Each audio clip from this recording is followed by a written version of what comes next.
Minha prima me acusou falsamente de AS. Agora minha família está finalmente entrando em contato comigo depois de quase 10 anos. Cresci no que provavelmente era o mais normal dos lares normais. Os pais trabalhavam muito, mas ainda conseguiam cuidar de mim e de minhas 3 irmãs mais velhas. Nunca fomos muito próximos como família, mas também nunca tivemos problemas. O mesmo vale para minha família extensa. Eles sempre moravam a algumas horas de distância, mas nos víamos nas férias de verão ou no Natal e sempre nos demos muito bem. Mas quando ficamos mais velhos, naturalmente nos distanciamos, pois todos tinham suas próprias vidas. Tenho 31 anos agora em 2014. Quando tinha 22 anos na universidade recebi um telefonema da minha mãe que virou minha vida de cabeça para baixo. Lembro que nem atendi primeiro porque estava jogando com amigos, mas ela ligou de novo imediatamente após a primeira ligação. Esta era uma regra não escrita na família. Se você ligar 2 vezes assim é importante. Então, quando ela ligou de novo, pedi licença e atendi apenas para ouvir o caos do outro lado, como se as pessoas estivessem discutindo. Mas quando minha mãe percebeu que eu havia atendido, parecia que ela foi para outra sala e fechou a porta.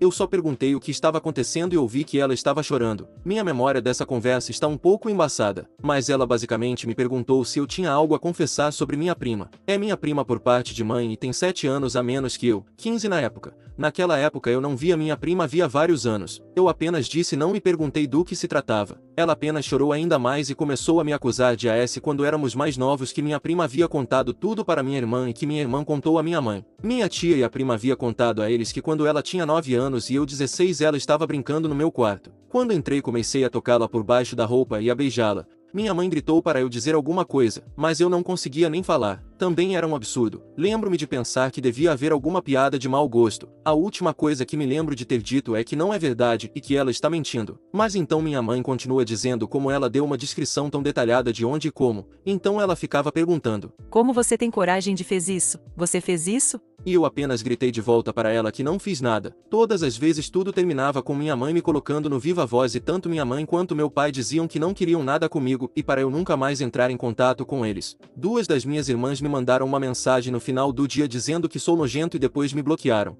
Sei que é estranho, mas depois daquela ligação fui tomar um longo banho. Até hoje não sei por que fiz isso. Depois de me acalmar comecei a ligar e enviar mensagens de texto para todos, até para a prima. Ninguém respondeu e aqueles que não haviam bloqueado meu número rapidamente o fizeram. A única coisa que ouvi de volta foi do meu pai, que me mandou uma mensagem para parar de contatá-los. Isso foi há 9 anos e não falei com ninguém da minha família desde aquele dia. Dizer que isso me ferrou é um eufemismo. Eu estava vivendo em uma névoa por semanas depois disso e quase não comia nada. Não ajudou que isso fosse logo antes de eu defender minha tese de bacharelado e já estar estressado. Felizmente meu co-escritor enviou algo que estava acontecendo e me salvou, controlando a conversa para que eu conseguisse as partes fáceis. Sem ele tenho certeza de que teria falhado. Desnecessário dizer que ninguém veio à minha formatura. Então começou o pior período da minha vida. Passei o primeiro ano esperando que a polícia batesse na minha porta e me prendesse por AS. Não consegui nenhum emprego, apenas vivendo do meu dinheiro economizado. Bebi muito. Também fiquei ressentido e violento. A única razão pela qual não machuquei ninguém é porque não havia ninguém por perto. Meu vizinho chamou a polícia uma vez depois que quebrei um vidro, mas consegui convencer os policiais de que havia acabado de deixá-lo cair e eles foram embora porque não havia mais ninguém dentro do meu apartamento. Passei minhas noites planejando como poderia me machucar e garantir que ninguém descobrisse, até mesmo pensando em como eu poderia realmente fazer as coisas de que ela me acusou. Mas muito pior, e não tenho orgulho disso.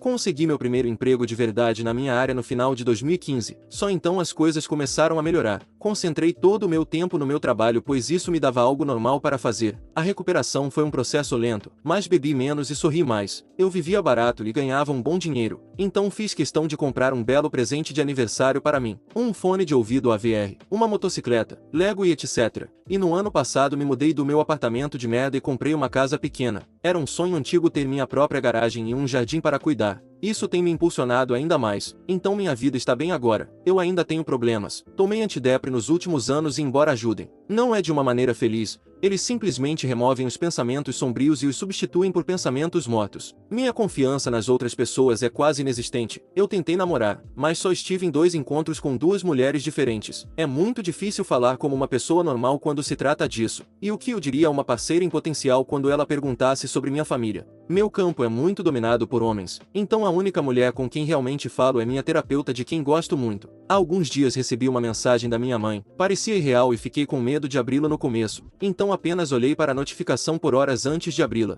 Ontem um segundo texto foi enviado. Eles basicamente dizem: Oi, Op, faz tanto tempo que não conversamos, estamos com saudades e queremos saber como você está por aí. Ela escreve um longo texto sobre minhas irmãs e como minhas sobrinhas e sobrinhos estão crescendo. Eu nem sabia que era tio. Saiba que amamos você e sempre seremos sua mamãe e papai. O segundo texto dizia: Oi, Op, entendemos se você não quiser falar conosco depois do que aconteceu, mas por favor ouça, no mês passado o assunto sobre você foi levantado em uma reunião de família, durante isso sua prima estava minimizando tudo o que havia acontecido com ela, ficou tão estranho que ela finalmente admitiu que nada aconteceu e que provavelmente apenas sonhou. Todos nós ficamos chocados com isso, quando nos falamos pela última vez queríamos proteger ela e fizemos a única coisa que pensávamos que poderíamos fazer, sabemos que isso não é desculpa para a forma como você foi tratado, o que ela fez foi errado e estamos todos com raiva dela, ligamos para todos que sabiam e contamos a verdade, todos nós queremos falar com você, e suas irmãs querem que você conheça as famílias delas, por favor, escreva de volta se você puder nos perdoar. Então sim, essa é a minha situação agora. Eu não respondi, mas eles sem dúvida sabem que eu vi. Verdade seja dita, estou fervendo. Tantas velhas memórias de merda estão se mexendo novamente. Não quero perdoá-los e não confiaria em mim para estar na mesma sala que eles agora. Parte de mim quer ligar para minha família e lançar tudo sobre eles para culpá-los por tudo que passei até que todos cheguem ao fundo do poço. Depois dedicar minha vida para tornar a vida da minha prima o mais miserável possível. A outra parte quer ignorá-los e continuar com minha vida normal com minha moto no jardim me fazendo companhia. Eu não tenho nenhum amigo. As únicas pessoas com quem falo são meus colegas de trabalho, mas não somos muito próximos.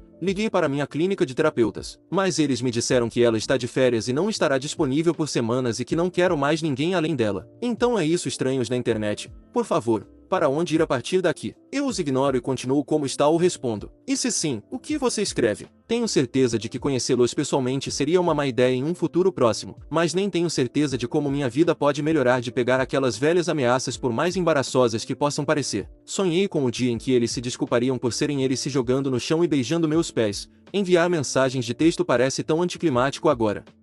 Já se passaram cerca de 3 meses desde a última vez que postei o post anterior e uma quantidade decente aconteceu, algumas para melhor e outras para pior. Por um lado, a prima ainda é um enorme buraco. Cerca de uma semana depois que minha família me enviou as mensagens, ela também entrou em contato com um enorme texto de desculpas. Quando recebi não pude acreditar nos meus olhos. Ela estava falando sobre como ela tinha problemas mentais e tem lidado com eles há muito tempo, quase como uma desculpa de por que ela fez isso comigo. Ela disse que precisava de ajuda e seus pais a estavam ajudando a conseguir. Isso parecia besteira para mim porque toda a minha vida eu conhecia minha prima. Ela era uma garota radiante, e radiante até aquele dia terrível em 2014. Todo o texto parecia que ela estava apenas alimentando as desculpas porque isso aconteceu e terminando com um menor pedido de desculpas real. Meu plano original era continuar com minha vida e tentar torná-la cada vez melhor, mas ver isso me levou ao meu limite. Eu tive que responder e rasgá-la com as palavras mais vis que pude pensar. No final do texto que acabei enviando dizia: Você acha que seus problemas mentais são ruins? Experimente ser arrancado e excomungado de toda a sua família por 10 anos quando você estava apenas nos primeiros anos de sua vida adulta e veja como esses problemas mentais se tornam ruins. Ainda estou tentando lidar com tudo isso e a última coisa de que preciso é culpada da minha miséria alimentando as desculpas de por que isso aconteceu. Meus outros parentes podem ter estado no escuro o tempo todo, mas você sabia o tempo todo e nunca ocorreu a você dizer as coisas antes. Meus pais e irmãos podem ser outra história, mas nunca serei capaz de perdoá-la pelo dano irreversível que você causou a mim e a meus relacionamentos. Por favor, apodreça no inferno e nunca mais me contate.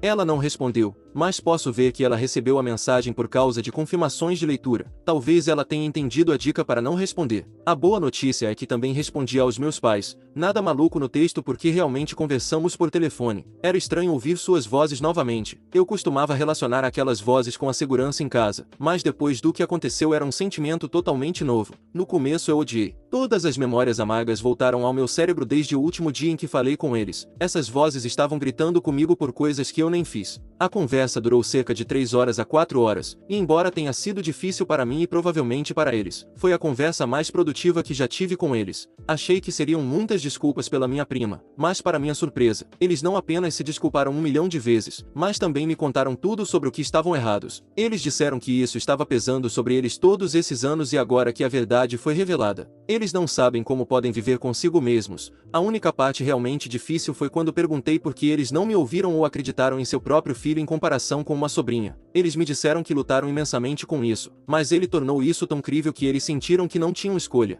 Eu disse a eles que em vez de apenas cortar o contato, eles deveriam pelo menos tentar me ajudar, mas eles não me deram nada para trabalhar. Eles disseram que sabiam disso, e essa era a parte mais difícil. Depois de 1 ou 2 anos eles disseram que queriam entrar em contato comigo e tentar resolver as coisas, mas eles finalmente decidiram que eu, sendo quem eu era, não falaria com eles e as coisas iriam piorar. Ao final chegamos à conclusão de que manteremos contato. Não vou visitá-los nem nada, mas é um começo, embora ainda haja tanto ódio em meu coração por eles. Sinto que as coisas podem melhorar e é por isso que estou um pouco feliz. Desde aquele telefonema nós frequentemente checamos um ao outro e as conversas estão lentamente voltando ao que costumavam ser. Talvez eu os visite algum dia, mas não sei quando será ou como será. Como vou abraçar e dizer oi para as pessoas que me expulsaram de suas vidas? Olá pessoal, tenho outra atualização sobre toda a minha situação em relação à minha prima. Já se passaram mais 4 a 5 meses desde a última atualização e desta vez tenho notícias melhores do que piores. Mais uma vez, para começar, muitas pessoas estavam me dizendo para levar a prima ao tribunal. Embora eu concorde que o que ela fez foi imperdoável e hediondo, não acho que isso vá trazer algum bem. A situação levou 10 anos para ser construída e eu meio que só quero acabar com isso. Levá-la ao tribunal me custaria milhares de honorários advocatícios que simplesmente não posso pagar. E também não posso deixar de pensar no fato de que ela também nunca levou isso ao tribunal. Eu sei que não é uma boa desculpa, mas é apenas um pensamento. Ainda estou em contato com meus pais e você não vai acreditar, mas na verdade eu os visitei há cerca de uma semana. Eles também removeram o contato com da prima e sinto que ela está recebendo o mesmo tratamento pelo qual passei. É semelhante a ser processado em termos de punição. Acredite em mim, eu saberia. A visita aos pais correu bem, não vi o resto da minha família porque quero que o processo seja gradual, mas nos encontramos e tivemos um bom jantar. Claro, no meu último post eu disse que não sabia como seria o processo de saudação, como eu deveria cumprimentar as pessoas que destruíram minha vida normal. Embora a saudação tenha sido melhor do que eu imaginava, pensei que o ódio iria me conquistar, mas na verdade me senti um pouco aliviado quando os vi. Isso é estranho. Talvez fosse o fato de vê-los, talvez minha vida estivesse voltando ao normal, mas não sei. Eu não os abracei até depois porque a conversa que tivemos foi muito cansativa. Eu não queria feri-los, mas senti que tinha que realmente mostrar o quanto eles me machucaram. Em algum momento minha mãe chorou por causa dos detalhes que contei sobre meus momentos mais sombrios. Disseram saber que não podem fazer nada para consertar o que aconteceu, mas querem que o futuro seja otimista. Eles até abrem a ideia de voltar para casa no Natal e ver o resto da família. Mas contei a eles meu plano de ir devagar e disse que poderia estar aberto à ideia enquanto ainda estivesse em conflito. Esse sentimento de ódio está indo embora lentamente, e no geral, estou apenas me sentindo uma pessoa melhor. Acho que o peso da situação me puxou para baixo todos esses 10 anos e agora que estou livre de julgamentos é bom. Eu também comecei a namorar agora e conheci uma ótima garota com quem estou começando a ficar sério aos poucos. A vida está melhorando. Quem sabe o que acontecerá nos próximos 10 anos depois disso, mas pela primeira vez em anos sinto que as coisas estão melhorando. Para todos aqueles que estão lendo, por favor, usem minha história como uma ajuda para seus problemas e ressentimentos pessoais. As coisas melhoram mesmo se você tiver que esperar 10 anos. Fim do relato. Se gostou da história, deixe seu like no vídeo e assista mais clicando no vídeo que está aparecendo agora.